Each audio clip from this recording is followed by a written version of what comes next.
네, 안녕하십니까. NSP-TV 기획특집 20대 총선 주자를 만나다. 오늘은 새누리당 부산 동래구 박승환 예비 후보를 만나서 20대 총선에 임하는 각오와 지역경제 활성화 방안에 대해서 들어보도록 하겠습니다. 안녕하십니까. 안녕하세요. 네, 박승환의 겸손 캠프. 이 겸손 캠프라는 캠프 이름이 참 독특합니다. 예. 이 캠프 이름을 어떻게 지으시게 되셨는지 궁금합니다. 정치를 하는 사람으로서 요즘 정치권에 대한 불신 또 정치인에 대한 비난이 매우 심하지 않습니까? 네, 맞습니다. 근데 그 이유가 무엇일까 이렇게 생각해 보면 대부분의 우리 국민들께서 정치인이 일을 하지 않고 사오기만 한다. 타협이 실종됐다. 네. 이런 말씀 많이 하시거든요.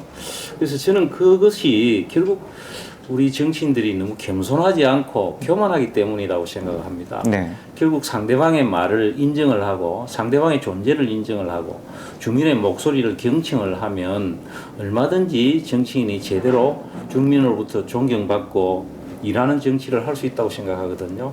그래서 저는 정치의 원래 제자리로 가기 위해서는 정치인이 겸손해야 되고 주민의 목소리, 국민의 목소리를 경청하고 또 그것을 정치에 반영하는 이런 자세가 꼭 필요하다. 그래서 저희 캠프의 이름을 아예 겸손 캠프로 지었습니다. 아, 네. 선거 캠프 이름이 참 재밌습니다. 네, 이 겸손 캠프에 함께 하시는 분들이 참 많은 걸로 알고 있습니다. 어떤 분들이 함께 하시고 또 어떤 인연인지 소개 한번 부탁드리겠습니다.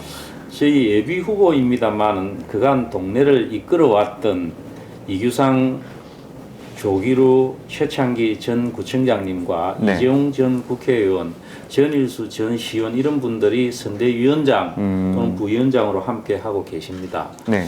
그분들은 저와 동래고등학교 선후배 간이거나 또 부산대학 법대의 선배 후배 이런 관계입니다. 네.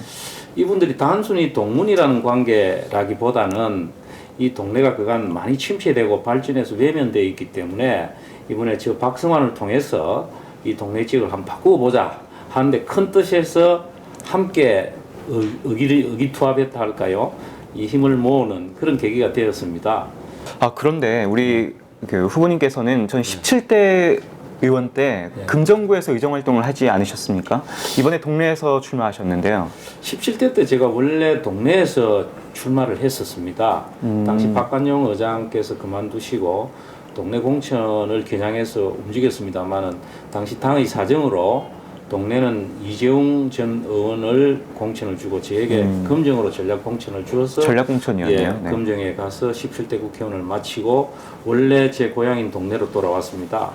저는 동네 토박이라고 할 수 있는데요. 네. 16대째 선대부터 동네에서 살고 있고 저희 14대 할아버지 박경립 장군께서는 임진왜란 때 송상현 부사와 함께 동래성 전투에서 순절하셔서 지금 충렬사에 선무 공신으로 입회가 모셔져 있습니다. 네. 이곳에서 뭐 고등학교를 졸업을 했고 또 대학교도 다녔고 결혼하고 아이를 이곳에서 낳았습니다. 이곳에 대한 애정이 누구보다 깊고 동네를 사랑하는 마음으로 이 지역 발전의 한 계기가 되고자 원래 제자리로 돌아왔다. 이렇게 봐주시면 고맙겠습니다. 예. 네, 알겠습니다. 선거 구호가 예. 동네 바꾸어야 합니다. 예. 동네 무엇을 어떻게 바꾸겠다는 것인지 좀 듣고 싶은데요. 동네 구민들은 지금 동네가 너무 오랫동안 침체되어 있다. 발전해서 외면된 지역이다. 이렇게 생각하고 있습니다. 과거에 동네 부산이라고 생각했거든요. 네. 그만큼 동네에 대한 자존심이 강한 지역인데 과거에 동네 세무서, 소방서 이런 것들이 연재로 다 빼앗겼는데 최근에는 동해남부선 동래역이 해운대구 수영역으로 옮기는 이런 사태가 생겼습니다. 네.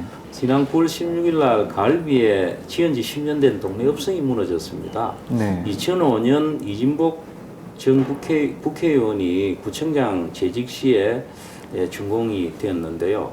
부산시 감사 결과에 의하면 설계대로 이 건물이 지어지지 않아서 부실 시공이 되었다. 이렇게 감사 결과가 나왔습니다. 그 결과 업자에게 2억 1천만 원의 부당이득이 주어졌다고 그러고 여기에 대해서 동네 국민들이 굉장히 지금 놀라고 또 한편 분노하고 있습니다. 이 정도로 지금 동네 여러 가지 무능한 행정과 불통의 정치가 주민들께 굉장한 실망을 주고 있기 때문에 네.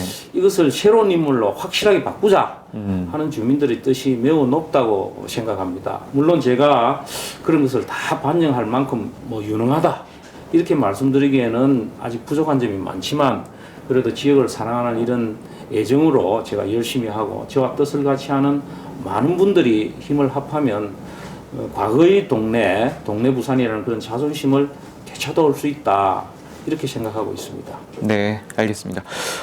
동네 중심하면 어떻게 보면 동네 시장이 중심에 있지 않겠습니까? 예. 이 동네 시장을 보면은 동네 시장을 중심으로 동네 상권이 많이 침체되어 있는 게 현실인데 이 동네 상권을 부활시키고 동네 경제를 활성화시킬 방안이 있다면 어떤 것들이 있을까요? 동네 시장을 비롯한 전통 시장이 어느 지역에나 있습니다. 전통 시장을 다시 활성화시키는 것은 참 쉬운 과제가 아니거든요. 네. 하지만 지금 동네의 경우는 보면 동네 시장은 인근의 아파트 단지들이 이렇게 접근이 쉬운 이런 교통의 편리 등등으로 인해서 비교적 활성화가 조금 되어 있는 편이고요. 그 외에 안락동 서원시장이라든지 온천시장 등등 많은 문제점을 안고 있습니다. 그래서 여기는 제일 중요한 것이 주민들이 접근이 쉽도록 그 지역에 주차장 등을 확보하는 계획을 많이 확보하고 있고요.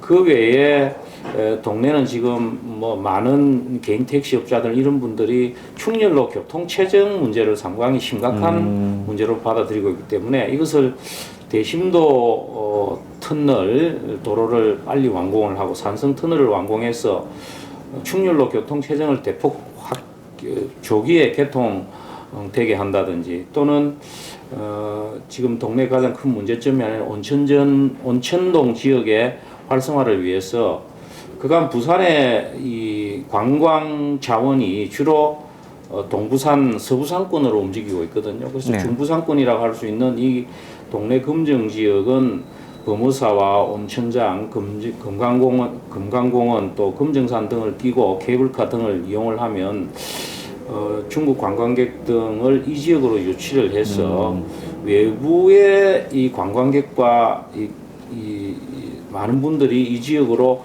올 수 있는 이런 관광 인프라를 구축을 할 필요가 있다 이렇게 생각을 합니다. 그렇게 해서 기존에 있는 동네 국민보다는 과거에 온천장이 굉장히 번창하고 장사가 잘 될 때는 전국에 많은 관광객들이 온천장에 모였었거든요. 그처럼 지금 동네 지역 경제 활성화는 관광 인프라의 구축이 매우 중요하다고 생각하고 그것을 동네뿐만 아니고 부산시와 협조를 통해서 네.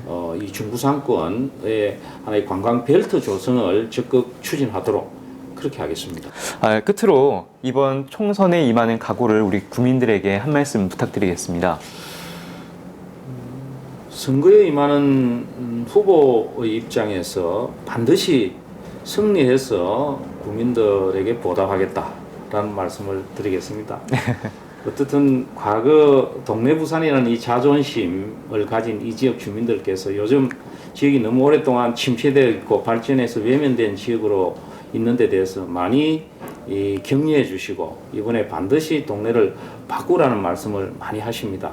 그래서 제가 지금 발로 뛰는 선거 또 정책 선거를 통해서 주민들께 저를 제대로 알리고 또 열심히 하면 반드시 승리할 수 있다고 생각하고 있습니다. 그래서 반드시 이기는 선거를 해서 또 정정당당하고 정책 선거를 통해서 주민들께 보답하도록 하겠습니다. 네, 오늘 말씀 감사합니다. 네. 네. NSPTV 기획특집 20대 총선 주자를 만나다 지금까지 새누리당 부산 동래구 박승환 예비후보와 함께했습니다.